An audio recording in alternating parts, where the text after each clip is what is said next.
Vraiment 24 TV. waaw mafia baa ngi noonu waaw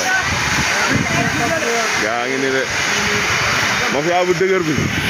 nii lañ ko defoon waaw xoolal fii nu mu setee instant nii la demee woon ba centre commercial waaw gaa nii lañ ko joobee woon tey tali bi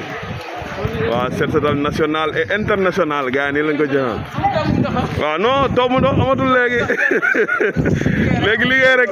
bilaa wallaay liggéey rek dañ lay fal léegi jàppale si liggéey jàppale la si liggéey bi léegi fal ba toog si tànn bilaa yow noonu la fa demee nag bilaahi waaw gars yi léegi ñu ne toog muy dox amatul léegi mafia yaa ngi nii waaw ñu ne toog muy dox amatul liggéey rek fal la ba pare jàppale la si liggéey bi waaw gars loolu la ñu wax rek fal la ba pare jàppale la si liggéey bi waaw suñu maire international yaa ngi nii de bilaahi yow bilaahi suñu yaay booy baa ngi nii bilaahi maire bi bàyyul depuis campagne ba tey ñu naak moom waaw te mooy loolu sama série koko baa ngi nii waaw votre tata national Oumy Fall ah waaw yaay honorable non vous faites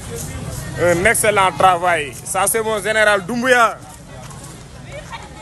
wala Pape Gueye dafa yaa kulu fadlin waaw les fatigables la kii Moussa la xoolal Cheikh yow da ngaa ñëw tardivement de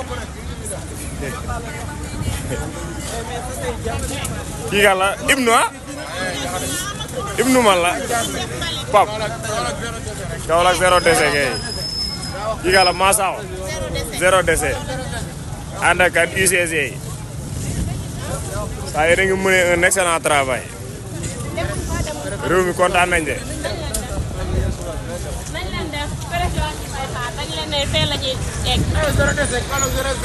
ah Kaolack 0 décès gaay waaw non rien n'est plus beau que d'être un patriote ah Ibnu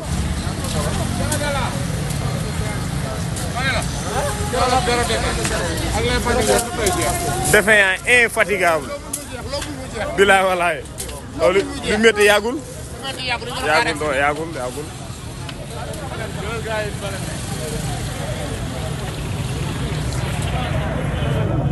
Macky moom cleaning day la woote woon mais ñun set setal lañu woote suñu kàllaama ay kocc lañ koy wax ah set voilà set kese ngay fekk looy fekk man ngay laqat da xale góor yi taxaw boobu les fatigables soda